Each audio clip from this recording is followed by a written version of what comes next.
hatimu sakit, takut dilukai lagi, Anda bangun tembok. Anda nggak bisa dekat sama anak-anakmu, Anda nggak bisa dekat sama orang-orang yang Anda kasih. Saudara, Anda kayak ada tembok gitu loh. Itu rasa aman palsu. Yang harusnya Anda lakukan adalah izinkan hati Anda disembuhkan. Katakan amin. Yang kedua, efeknya adalah kalau luka itu nggak dibereskan, saudara akan memandang orang-orang di sekeliling Anda dengan kacamata luka. Dan kalau Anda menafsirkan orang, menafsirkan kehidupan dengan kacamata luka, Anda akan mendapatkan lebih banyak luka. Bayangkan kalau luka nggak sembuh ya di sini kita. Orang itu loh cuma datang untuk tepuk-tepuk pundak kita, memberikan encouragement. Apa kamu sentuh-sentuh? Sakit tahu? Kamu menyakitiku. Nah, kita jadi sensitif. Padahal orang itu nggak ada maksud melukai Anda. Tapi Anda jadi terluka. Makanya orang yang terluka melukai orang. Yang ketiga, Anda jadi hidup dalam kepahitan dan kebencian. Saudara, tahu nggak saudara? Kalau Anda simpan kemarahan, Anda akan jadi suka marah sama orang. Anda itu clash-nya sama bos Anda.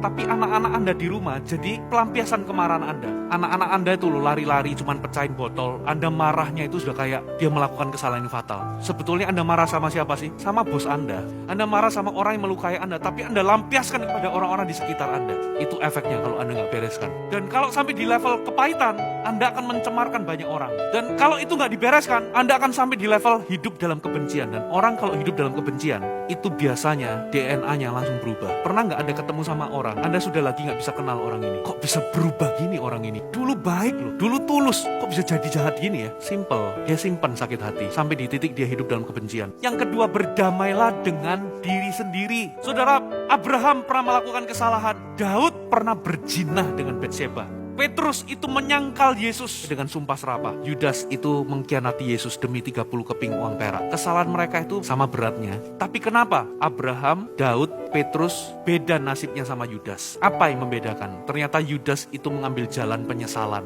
Dia memukul diri, dia tidak bisa mengampuni dirinya, dia membenci dirinya, dan di ujungnya dia membunuh dirinya. Tapi beda dengan yang lain. Yang lain mengambil jalan pertobatan. Daud, dia bertobat. Dia datang kepada Tuhan. Dia akui. Dia terima kasih karunia. Tuhan itu kalau Anda buat salah, asal Anda mengakui kesalahan itu, bertobat di hadapan Tuhan. Alkitab katakan bahwa dosa kita nggak lagi diperhitungkan. Bukan Tuhan itu pelupa, tapi Tuhan memutuskan tidak mengingat kesalahan kita. Berarti kalau Anda pernah buat kesalahan dan Tuhan mengampunimu, maka Anda juga perlu mengampuni diri sendiri. Kalau Tuhan menerimamu dan memberikanmu kesempatan kedua, Anda juga perlu menerima diri sendiri dan menerima kesempatan kedua. Berdamailah dengan diri sendiri. Katakan amin. Yang ketiga, bagaimana Anda bisa sehat secara emosi? Berdamailah dengan Tuhan. Jangan membelakangi Tuhan. Bertobatlah dari dosa-dosamu. Lihat Yesus sudah mati di atas kayu salib. Dia direndahkan, dia dihina, diludahi, dia difitnah. Supaya apa sih? Supaya hari ini kita ini bisa beroleh kekuatan kalau kita mengalami hal yang sama. Berdamai dengan Tuhan. Anda akan mengalami kesembuhan. Amin.